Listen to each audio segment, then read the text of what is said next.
everybody. Merry Christmas in January. This is very exciting. Happy New Year. I hope that you're all doing well and you had a wonderful holiday season. And I'm here at Hallmarkies Podcast. My name's Rachel Wagner, and I'm here to give my final ranking of the Christmas movies that I saw in 2025. I ended up with just 60 this year. And I used to say 60, that sounds like a lot. But actually, compared to other years, it's kind of light. There's been some years where I've literally done double the number of movies, Christmas movies that I did this year. I mean, because a lot of years, Hallmark has done almost double what they did. I don't have in this ranking, I don't have any of the series that they did in this ranking. So that, would change things and that would move things around. So I did not watch close to everything this year. I didn't watch anything on Great American Family. I didn't watch all of the Up TV, all of the Lifetime. I did not watch all of that. So, it's not conclusive by any means. It's just the 60 that I watched and my ranking. And for the most part, I was pretty positive on this group. I would say about 40 of them I thought were decent, were recommendable. And then there's like another 10 that are just kind of boring that I didn't love but didn't hate.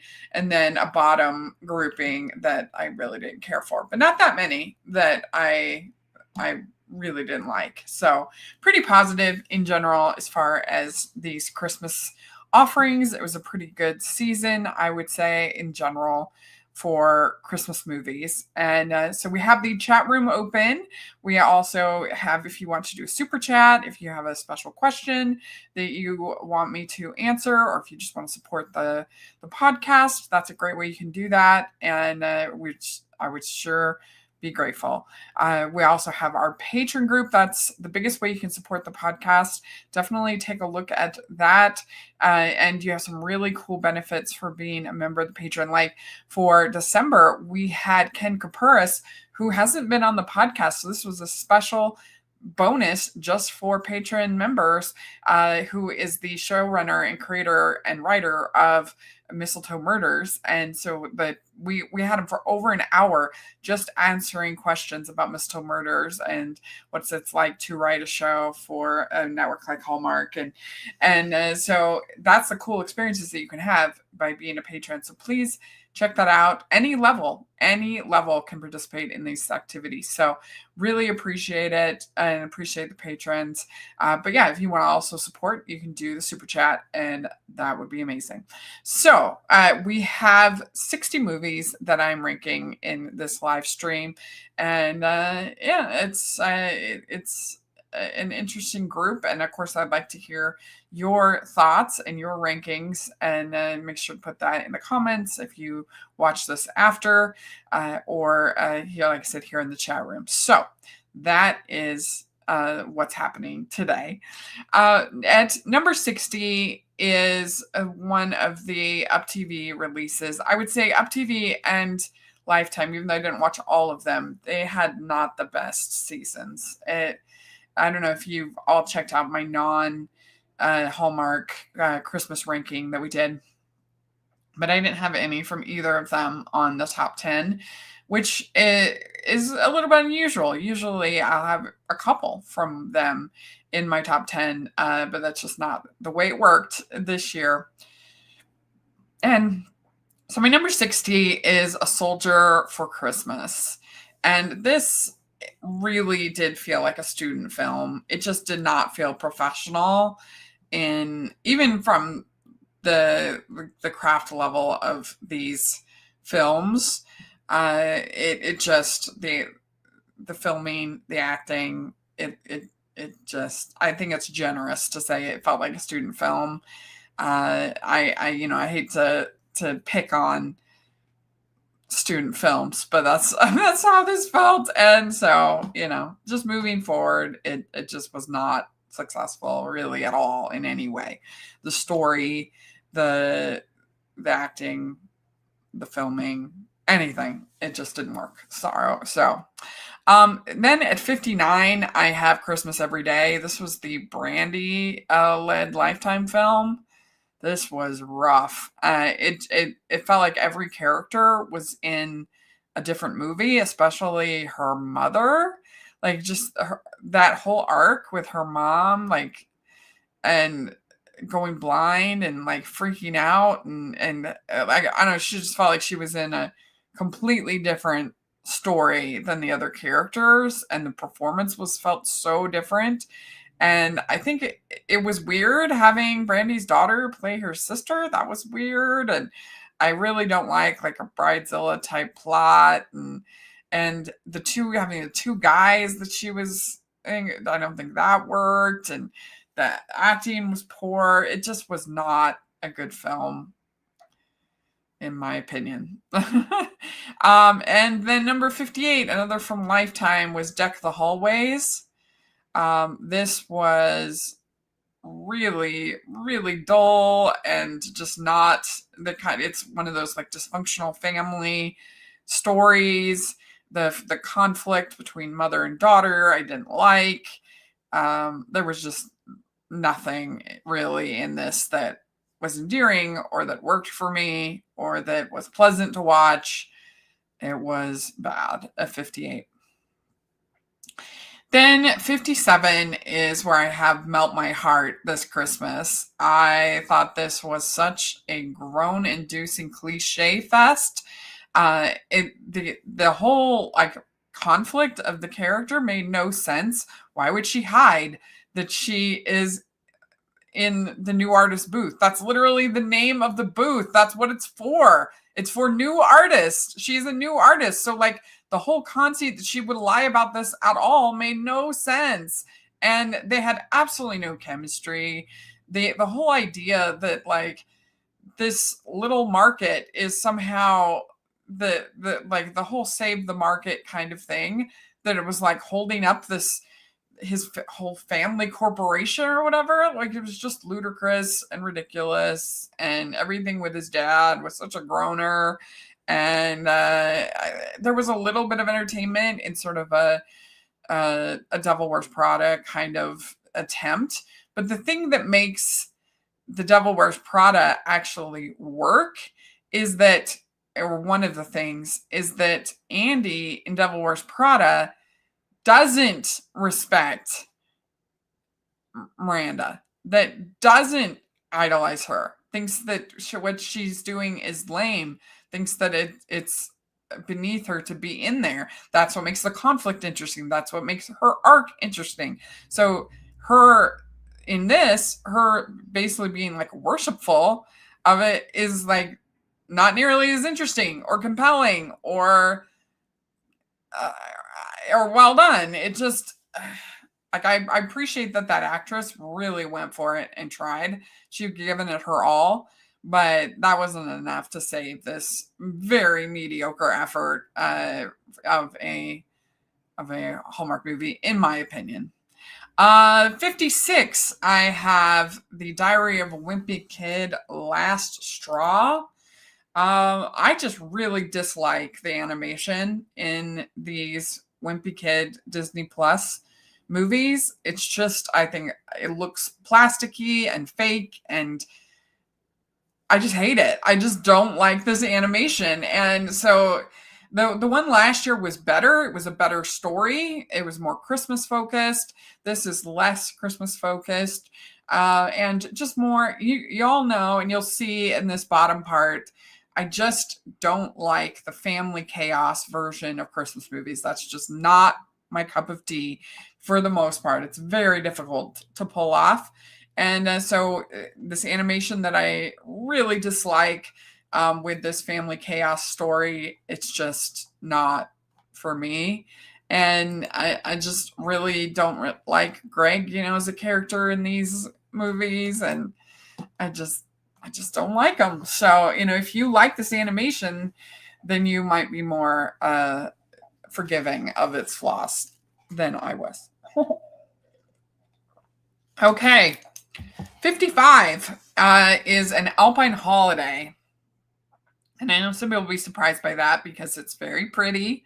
I like the French Alps as much as anybody else, but the I just didn't like watching this movie of these two sisters fighting. That's just not what I watch a Hallmark movie for. That's not endearing to me. That's not exciting to me. It's not sweet. I just don't like it. So, it's going to be very tough to pull off. And I thought the behavior of Ashley's character was just ridiculous. Like, I mean, she's there. She's trying to make it seem like that Lacey's character is the one being unreasonable when she's the one going out into a place where she has no experience in the middle of a blizzard, and that's supposed to be the character that we're rooting for, that we like, when she's acting like an insane person. And both of the romances were very underwhelming in this, didn't work. And I didn't like the conflict between the two sisters. I most of the time I was on the side of Lacey's character. She was the one that was making sense and being reasonable. And so I don't know. That was just not what I go to a Hallmark movie for, is Alpine Holiday. And I know other people enjoyed it. That's just who I am as a human, that I don't like family conflict. I don't find that entertaining for the most part. So, okay, 54 is where I have The Great Christmas Snow-In. And I actually really like the lead actress in this. I thought that she was really good. And I kind of like Amanda Fuller. I liked her a lot. And I liked the fact that they cast somebody who was like a little bit nerdier, a little bit, I don't know, she just was not your typical lead. And the very beginning of this, I was into it, as far as them getting, there's like cozy vibes. Of them being stuck in this cabin together and not getting along at first. Like, that was like fun. That was enjoyable.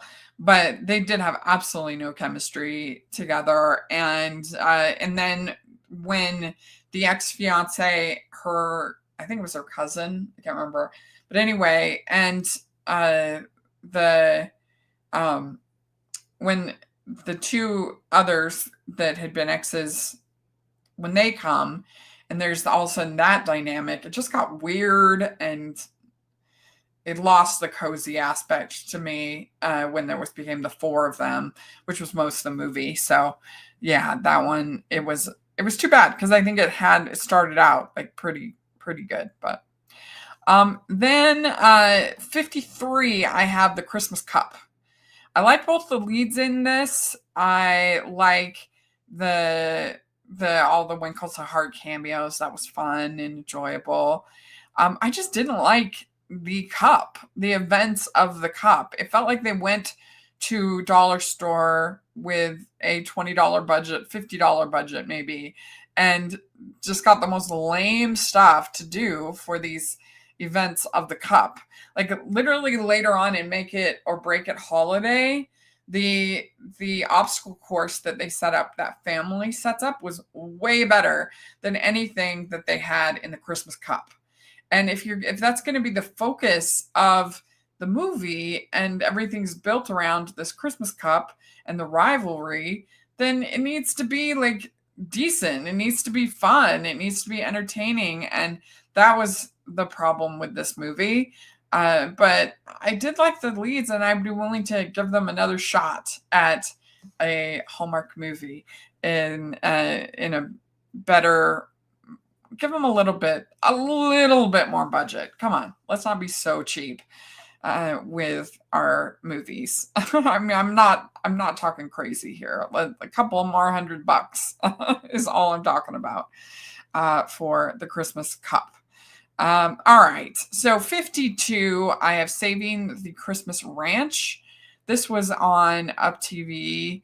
The two leads do everything they can to make this work. Brianna Cohen and Jonathan Stoddard, they are pros. They're very good at their jobs. They do all they can to elevate this.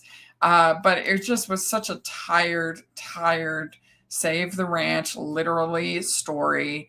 And every beat of it, we've seen it so many times before, and they're just it was just boring. So, but I do like both of the leads a lot, and so they did everything they could with it. Okay, 51. I have A Merry Little Xmas. So this has a great cast. You've got Alicia Silverstone, Oliver Hudson, you've got Melissa Joan Hart. And the problem is I just don't like this. This is just not my brand, again, of Christmas movie.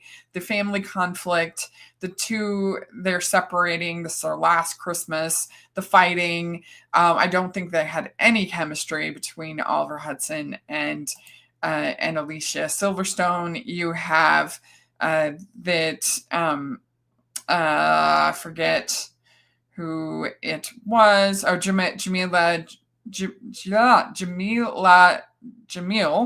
is the other woman that he's brought over. And that whole conflict I didn't like. It's just not for me. If you take anything from this, is that those kind of family chaos Christmas movies I just don't like. And when you don't make it like funny enough and you don't have the chemistry, there's really not a whole lot for me to latch onto when it comes to your Christmas movie. So it's 51 is A Merry Little Xmas. Okay. So number 50 for me is Oh, What Fun. So this one I went back and forth with a little bit because again, this is our Christmas family chaos type of Christmas movie. But I did like Michelle Pfeiffer's performance, and I liked sort of the shout out to moms that we often take our moms for granted, especially in the holidays, and that we should, thank our moms. The overall that message, I think, is a good message. You should all thank your moms, be grateful for your moms.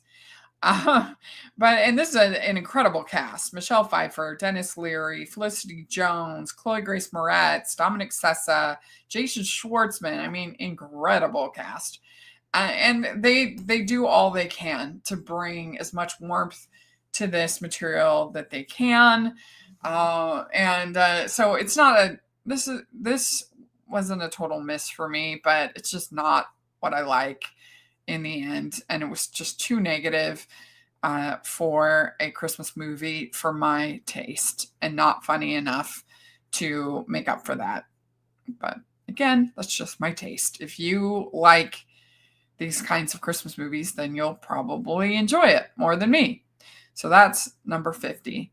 49, and this is where we're starting to get into the ones that are just sort of boring for me. Like, they're not actively bad. They're just sort of dull. Okay. 49 is where I have Christmas with the Knightleys.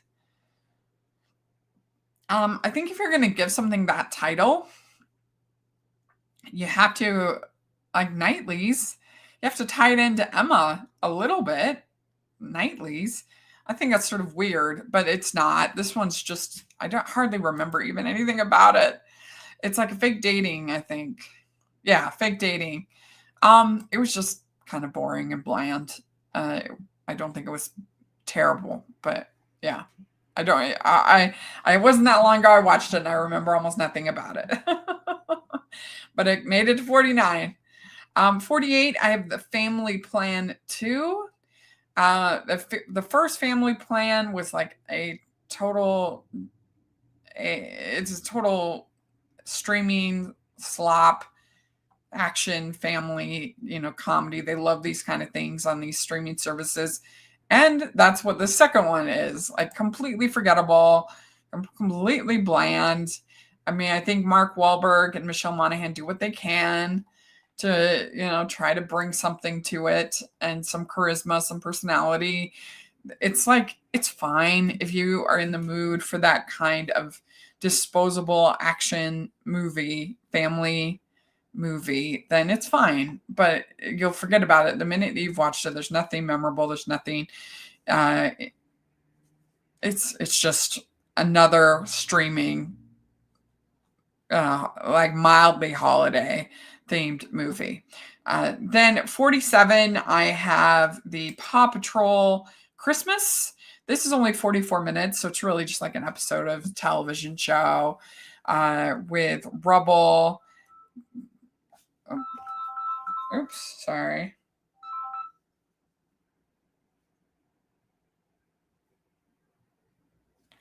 With Rubble looking forward to Santa, and but then they end up having to help Santa, the Paw Patrol team. It's cute enough for your Paw Patrol fans, for your little kids, who that's what Paw Patrol is made for. At 47. Then at 46, we have A Christmas Cookbook. This we have oh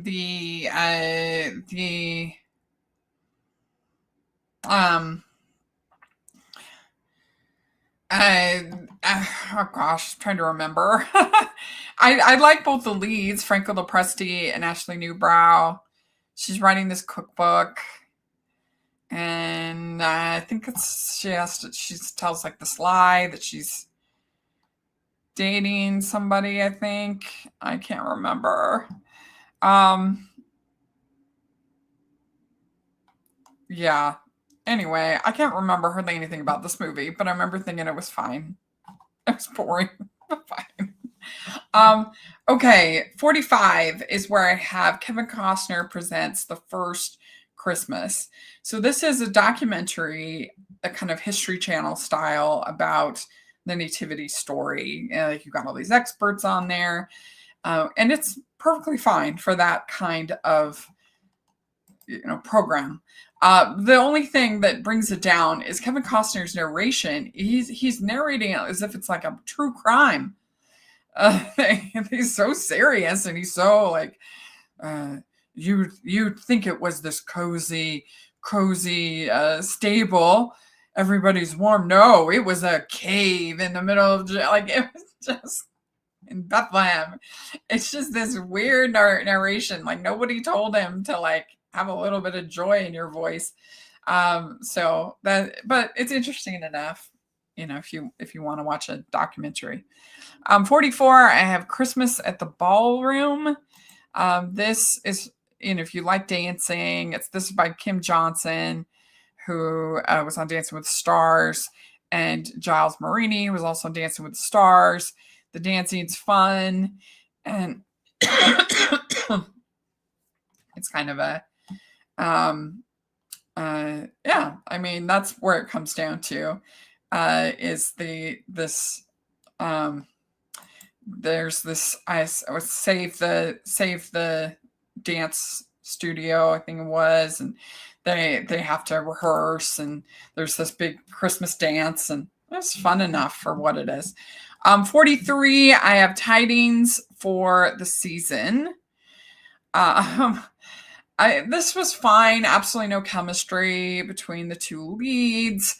I wish I liked BJ Britt more. He's so, it's funny because he's so like charismatic when you see him in personal greetings and meetings and things, but on these films he's kind of flat and wooden, so I don't know what he needs to work on that, but it was cute enough. The little boy was a little much sometimes, but he was cute enough. His dream of being a news anchor, I guess, cute enough. But yeah, just no chemistry at all, and just the story didn't do much for me. It wasn't that swoony, so that's where it went. 43. 42 was a pretty big disappointment. She's Making a List. I was very excited for this. It just seemed like perfect. The idea of Lacey playing this person from the North Pole who's the list over the naughty list. That sounds so fun. But they just didn't do hardly any like whimsy or silliness or fun with it. They played it pretty straight, and so it just made it kind of boring. It just wasn't as fun as it should have been. You've got these two really strong leads.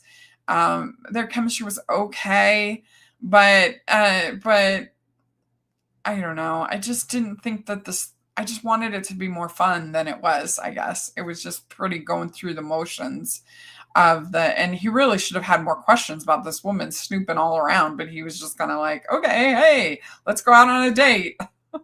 I don't know. So number 41 is where I have a make or break holiday. So there were nice things about this movie.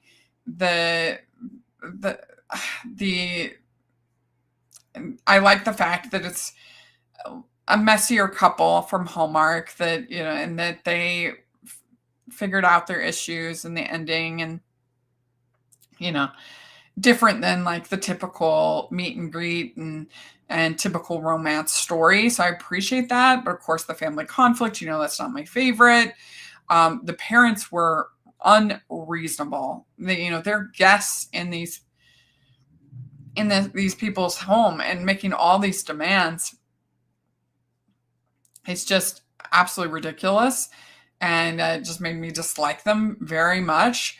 So I didn't really like the conflict, and I didn't think these two actually had very good chemistry, which was disappointing because I thought that they would, but it just didn't really land for me.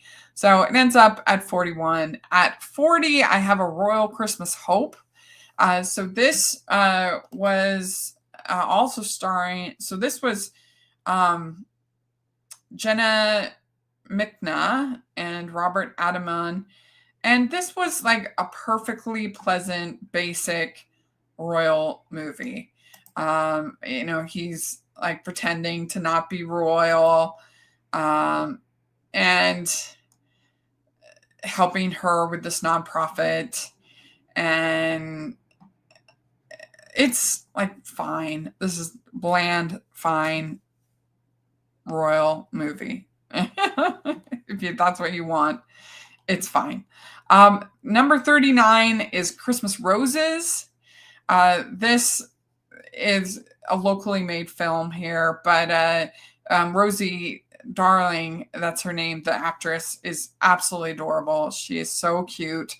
And it's a faith-based. It leans into those. Some of the acting is amateurish, but it was overall like sweet and pleasant. And this little girl trying to help this curmudgeonly old woman, and there's also this conveniently single pastor for her single mom.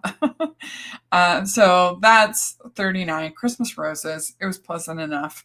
38 is Christmas in Amish Country. This was decent for your Amish story. I think this might be, oh no, I have one higher. Yeah, I mean, it's these two reporters, and it turns out the one is Amish, and the one is like looking into it, and I can't remember. I'm sorry, but yeah. So they're both doing their stories on the Amish, but the one is from the Amish, I think. Sorry, don't hold me to that, but it was fine. This one was fine. 37 is where I have Christmas on Duty.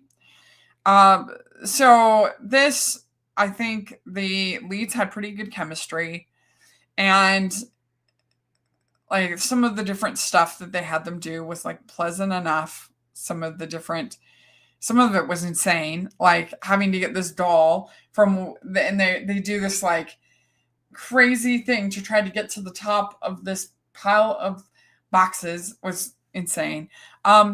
So there were really ridiculous moments of this movie, but it was overall like pleasant enough, and they had good chemistry, and like the resolution between the two dads, that was like pleasant enough. So nothing that you'll remember, but it's fine. 36 is where I have A Christmas Tree, and A Christmas Tree, I guess. I like that title a lot, A Christmas Tree. And there were moments I like having Jen Lilly back, doing as a more like likable lead, as a more I don't know. She was just, this is the best I've seen her in a long time, which I really was fun. And but just the mystery wasn't that good. The big reveal was underwhelming. But it's fine. Like there's a nice community feel to it. Like I said, it's nice having Jen Lilly back, in this kind of role. It's watchable, but nothing great. 35, I have A Royal Christmas Manor. I think this is the highest of anything from Up TV. This is, yeah. So this is your, just again, sort of basic royal story. You've got Brianna Cohen and Kirk Barker, I guess. I can't remember. But anyway, you have Brianna Cohen. And this is your classic royal. You've got Prince Alexander of Fredonia escaping to a cozy inn for a traditional American Christmas. And she's running the inn, and the inn is failing, and whatever. It's totally basic, but pleasant enough if that's what you're into. Again, another royal movie. 34, I have A Royal Montana Christmas. I thought that the leads were both really solid in this, with Fiona Gubelman and Warren Christie. That I like the fact that it wasn't like this big scandal when she reveals that she is royal. That he was just kind of like cool. I think the idea of her giving up her crown at the end to be like to work on this ranch is absurd. But whatever, it was fine. If this is what you're going to do, it was fine. 33, I have Christmas at the Catnip Cafe. The leads really helped elevate this. They did have good chemistry, but the conflict made no sense. Just because she's selling her portion of the cafe does not mean the cafe has to close. Like, plenty of people buy restaurants and keep those restaurants running. Like, so the conflict made no sense, and that was frustrating to me. But it was perfectly watchable, fine, cozy little Christmas movie, a lot of cute cats. And I always like a family member from Beyond the Grave playing Busybody Matchmaker. That's always fun. So this was pleasant enough. 32, Merry Missed Connection. So this, I think, is my highest. Maybe I have one more higher for the Lifetime. I really love both these leads, Emily Alatello and Andrew Bushell. And they end up getting each other's diaries. And they end up reading each other's diaries, which is a little bit weird and awkward. But it was fine. 31, this was a disappointment for me, is The Three Wisest Men. I just felt like this one was the first one where I felt like they were kind of going through the checklist for this. This felt like an episode of a sitcom as opposed to like a movie where I was laughing. I was, of course, I like these guys, but even like things like Mark LeClark felt like, okay, we got to check it off the list. Instead of being like really fun and to me. So I was disappointed by it. I mean, it's never been about the romance in these, but just every aspect of it felt uninspired to me with this one. And I know they worked very hard on it, but I think everybody making these movies worked hard on their movies. So it's just my personal feeling that the other two were so much funnier, and I don't know. This one just felt tired to me. That's all it did. So 31. 30 is where I have The More the Merrier. And this I thought was pleasant. It was tricky because they could only have sort of their banter and their flirting and stuff be so much because they're at work and he's kind of her boss. So that sort of prevented it from being like as fun and flirty as I would have liked. But it was like cute enough. The three different women having the babies, and I really liked Donna's character and her sort of arc with the birth mother. That was nice. And so it was fine. This one was pleasant enough. 29 is Oi to the World. I actually like this more than most, I think. I like the fact that it focused on the religious traditions of both holidays. We don't usually get that on the Christmas side from Hallmark. Usually it's just the secular celebration of Christmas.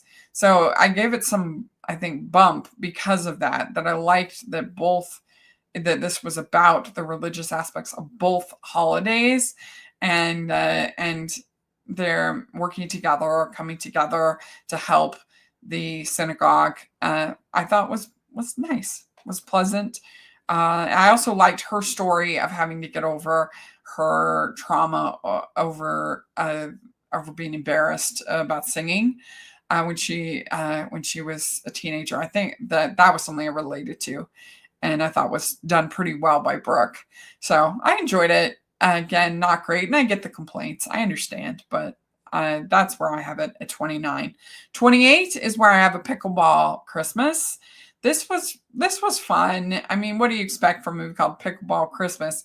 But the leads were pretty good. The banter was pretty good. I liked how flirty it was.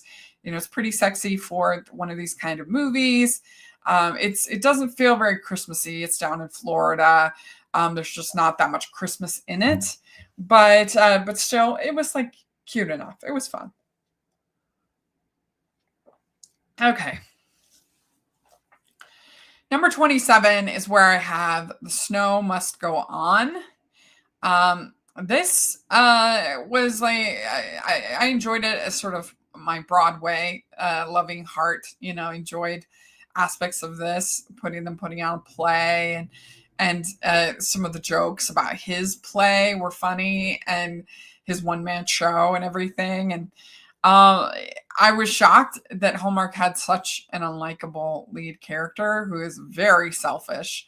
And I, that was a challenge. That's why it's as low as it is. But I do like both of the leads, and he came around. He came through in the end, and there wasn't like a lot of fighting or anything that I don't care for. He just was like kind of a jerk, which was surprising for a Hallmark movie.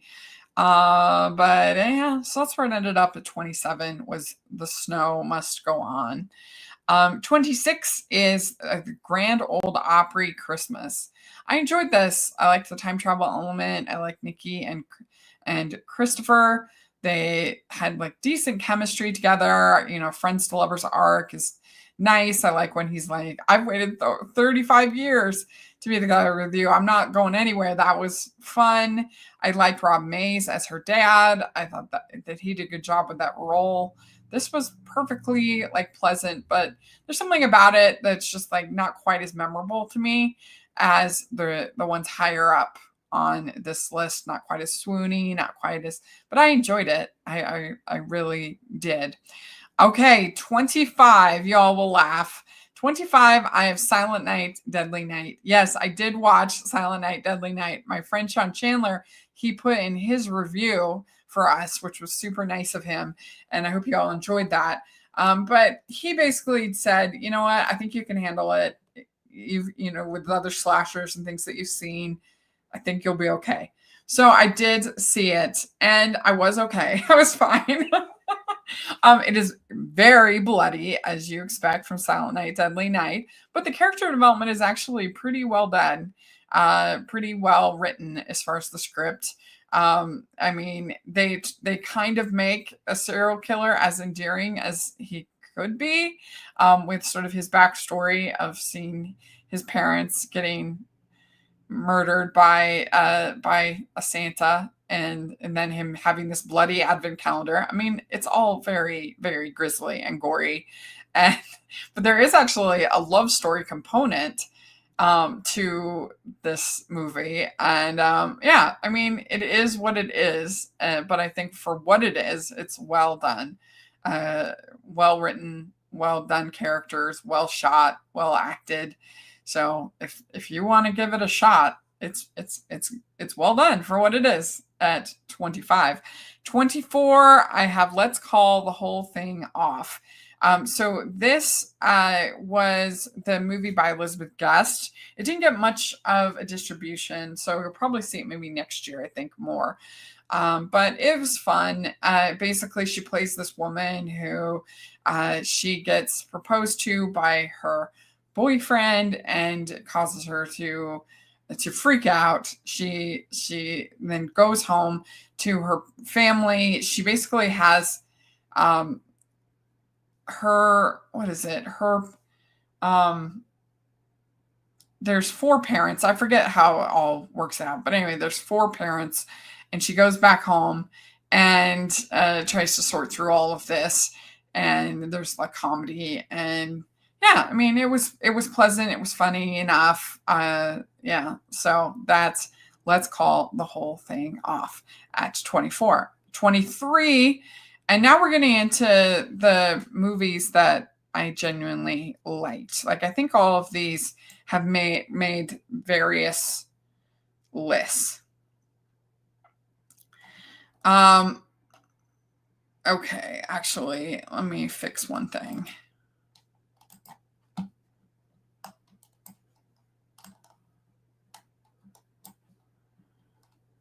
Okay. Yeah, I think that everything else.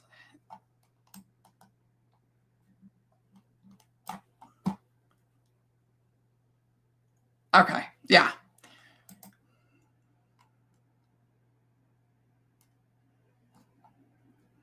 Okay. Then next I have. Okay.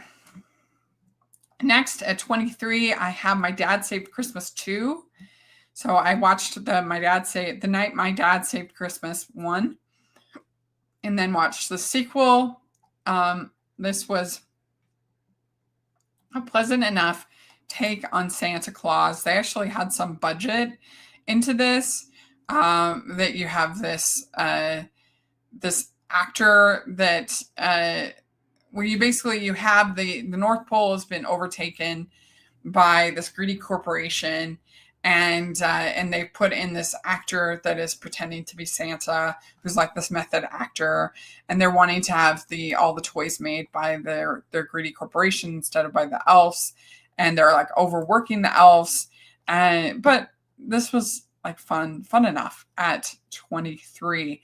22, I have The Christmas Ring. It was really fun to get to interview Karen Kingsbury. It was nice that they gave this a theatrical distribution.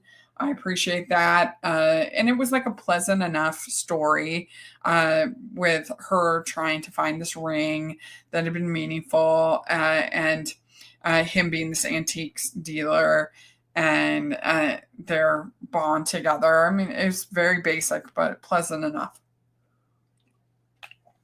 I think everything with her daughter didn't work as well, and her daughter not wanting to deal with her dating. I didn't like that as much, but it was fine.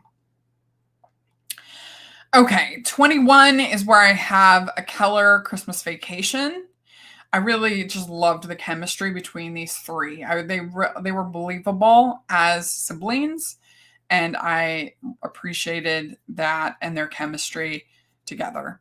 The conflict wasn't my favorite, but it was nice to see like Germany, and so it had some vacation aspects that were nice.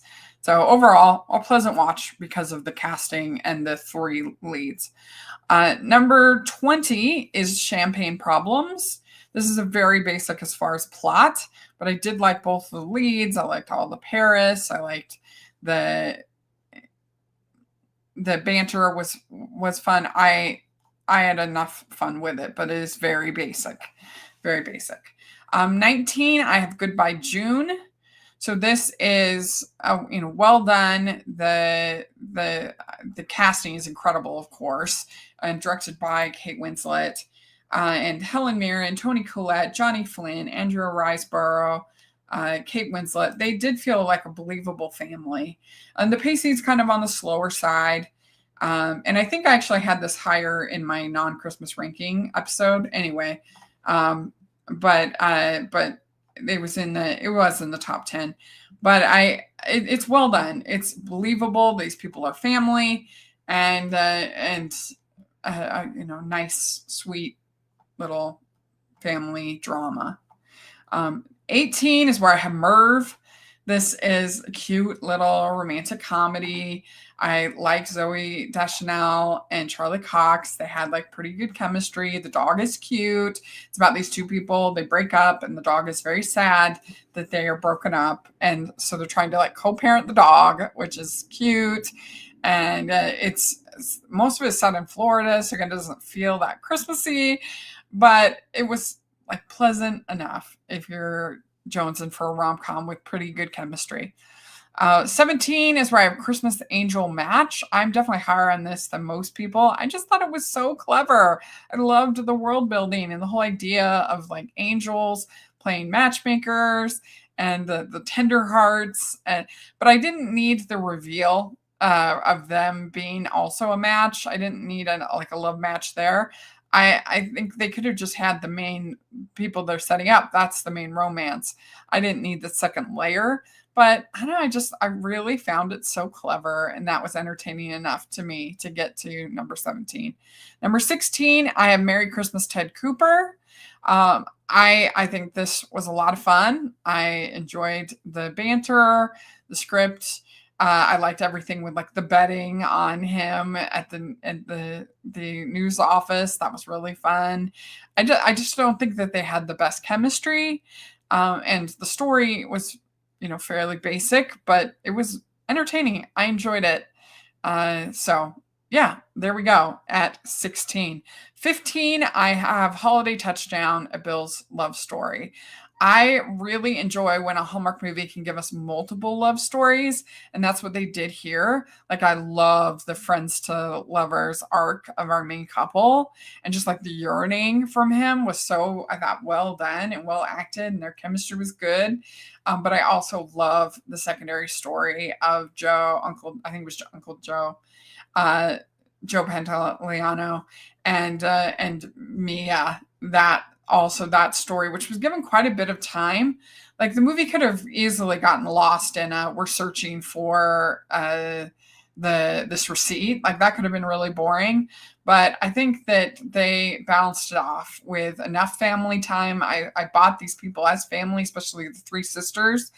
And I thought they used everything with the Bills very well and effectively. The fact that they were getting this new stadium, I think, was a smart move and made it easy to bring in the nostalgia. And I like the fact that all of the players and the coach and everybody were all like, oh, he totally is into her.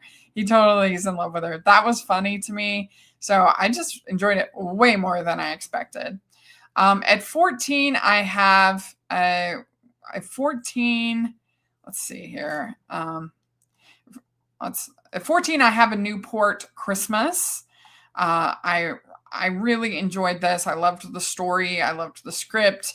I think it was really fun, but the leads were very strong. I liked the secondary romance as well. That was really good. I just don't understand why they needed that green screen and why they didn't just film it on the lake. They were there at the lake, or just not be at the lake at all. Like, there's no reason it has to be on a boat at that scene. Like, I don't know. I just don't understand why they felt the need that they had to have that. But other than that, and I also might not liking her dresses, but other than that, I really enjoyed the movie. It was very charming. I probably liked it better than A Biltmore Christmas, which I know, hot take.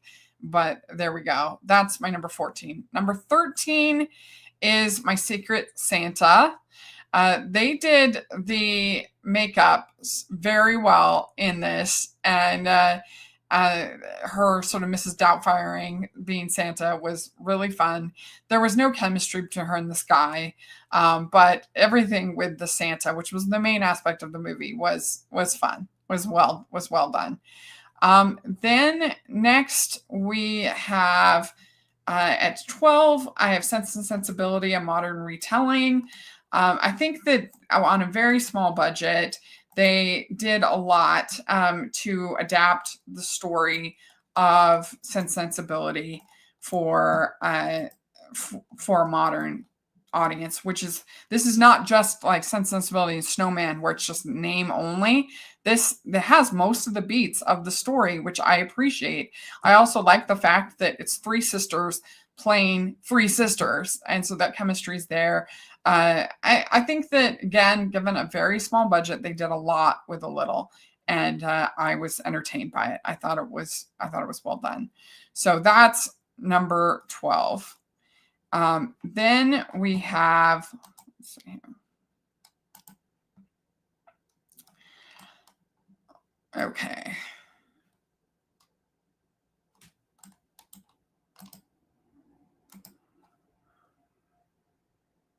Weird. Okay, then at number 11, we have the Prep and Landing Snowball Protocol. And this was really a nice, pleasant surprise from Disney. I didn't know they were doing another Prep and Landing movie. And this is kind of like two shorts about the Prep and Landing elves. The first one is probably my favorite, where they're having to take care of the seal. It was cute and fun. And then the second, they're on like a summer holiday. That was also enjoyable. I really like these characters. If you haven't seen the Prep and Landing series, you should definitely watch it. They're really cute. So that was number 11. Number 10, I have the Baltimoreans. And this was entertaining. I liked the banter. I think I had this lower on my non-Hallmark ranking, so I'm sorry. But anyway, the Baltimoreans, the idea of this guy trying to find a dentist at Christmas Eve, then they meet. She's the dentist. He's kind of unlikable. He's a little annoying. That's why I fluctuated on my rating of it. But the banter's pretty good. It's enjoyable if you're looking for something non-Hallmarky this Christmas, then the Baltimoreans is fun. Number 9, I have We Met in December. Really loved this one. I think the chemistry between the two was really good, and Nina's script was excellent. The way she's able to keep us invested in them despite the fact that they aren't together was very difficult to pull off, and she does, which I think was very impressive. And I thought it was believable because they planned to be together. It's not like with Serendipity where they're like testing fate and putting the name in a book and all of that. They were planning on being together, but then the alarm doesn't work. And so that I thought felt believable enough of why that they had missed each other and had to find each other. And so all the different near misses were entertaining, and all the Christmas was well done. So that's number 9. Number 8 is Joy to the World. This is basically Christmas in Connecticut 2025. The same story, but very entertaining. Neil and Tippy Dabrowski did a very good job with the script. I think that they elevate it. The leads are very appealing, very enjoyable. And yes, this is Christmas in Connecticut 2025, but well done, well executed. And so that's fine with me. I have it at number 8. Number 7, A Sweet Holiday Romance. Again, I like it when there's multiple love stories. Here you have multiple love stories. You've got, of course, Jesse Schramm and the guy, I forget his name. Dominic Sherwood. Their chemistry was really good, I think, and she looked gorgeous. All of her dresses were beautiful. The lie was like fun enough for me for them, and it was basically like a love at first sight kind of narrative for the two of them. I like Adam Hertig as the Lord, the ne'er-do-well Lord, and his love story was fun. And then the backstory was Charlotte and I forget. I think it was I forget the Graham, I think maybe I can't remember his name, but anyway, the older love story that's also going on was really fun, well done, and when he's like, "That's what you took from that story?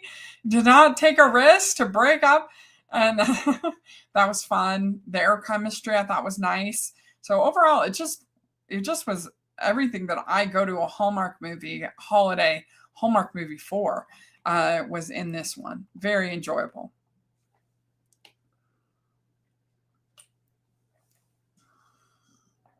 Okay. Next up, I have The Christmas Baby. This is number 6 for me. I really just thought the script was excellent.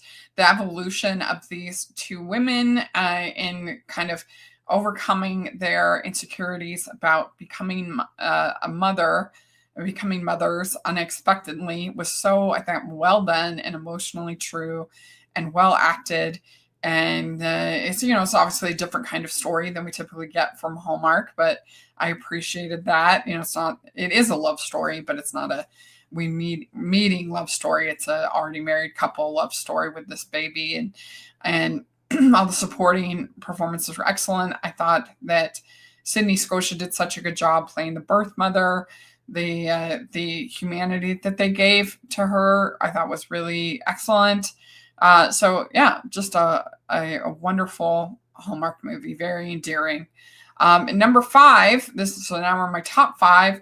Number 5 is The Family McMullen. This is a sequel to The Brothers McMullen, and it was very well done. And this has basically 5 love stories, which is so fun. You've got like the 3 returning from the original film, and their stories and how they're playing out. And you've got Edward Burns, you have Connie Britton, of course, they're both really good, and their stories.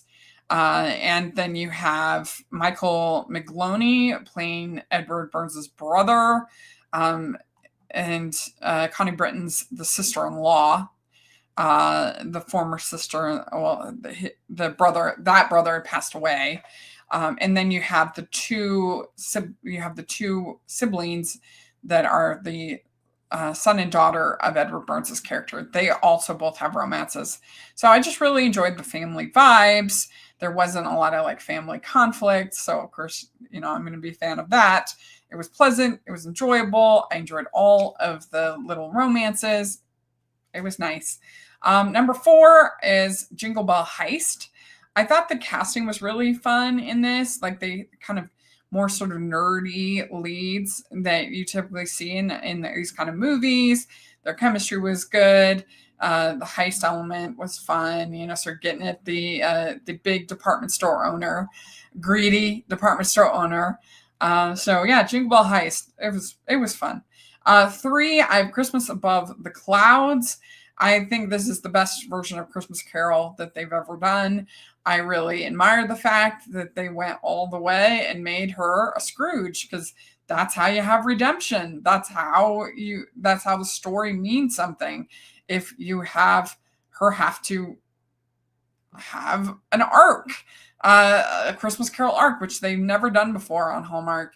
So I quite this way. And to have even the Carrie Fisher one, she's the only ghost. She plays all of the roles of all the ghosts. And here you've got everything. They had every single part of Christmas Carol. And the way they worked it into the plane, I thought was very clever and very fun. And, 2 very likable leads. Even though I was shocked that they made Aaron so Scroogey. I just didn't think they would do it, but I like the fact they did it again, because then you have the story, that you have the redemption, you have the arc. That's what Christmas Carol is. So I appreciated it. Number 2 is Single on the 25th. I loved the script. I loved the banter. I liked the fact that it wasn't patronizing to single people. The only part that went a little too far was like her going to a support group for being single. That was a little much.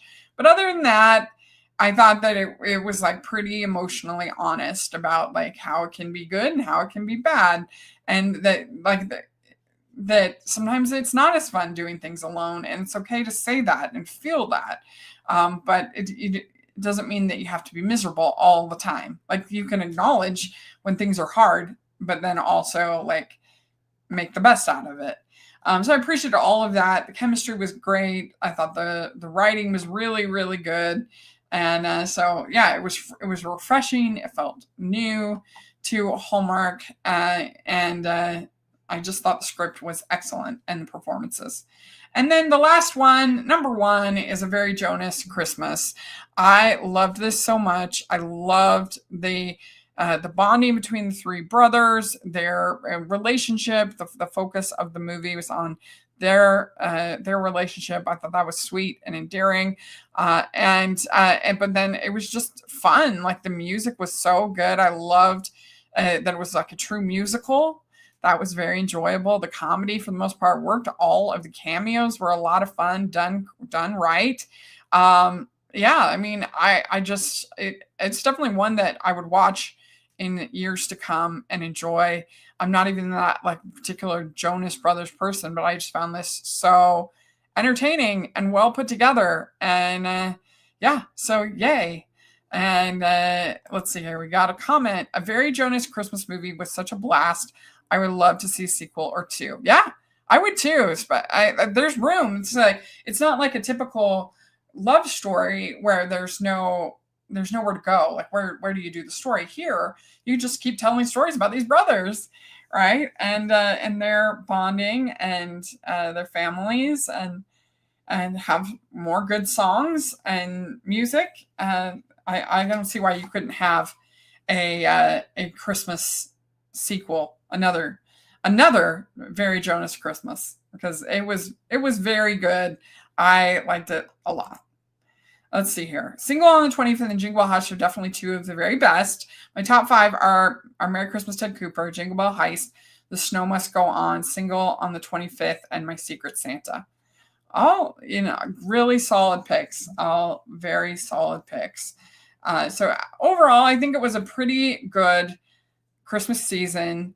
Like I said, there weren't that many that I like hated. So out of 60 movies, that not have that many that I really disliked, I think says something. But my top 10 was A Very Jonas Christmas, Single on the 25th, Christmas Above the Clouds, Jingle Bell Heist, The Family McMullen, The Christmas Baby, A Sweet Holiday Romance, Joy to the World, The Baltimoreans, and A Newport Christmas. Or We Met in December. I think I messed that up. Was also in there. Anyway, the letterbox is being weird. I think We Met in December is actually my number 10. Anyway, those are some of the top ones. Yeah, let me know what you think of my picks and my ranking. I would love to hear your thoughts in the comment section. And please like this video. Please like the live stream. Please check out the Patreon. That's the biggest way you can support everything I'm doing. And you get to be part of cool experiences like we had with Ken Kuperis of Mistletoe Murders. And I really try hard to make it worth the investment. So please check out the Patreon. I think you'll be really glad that you did.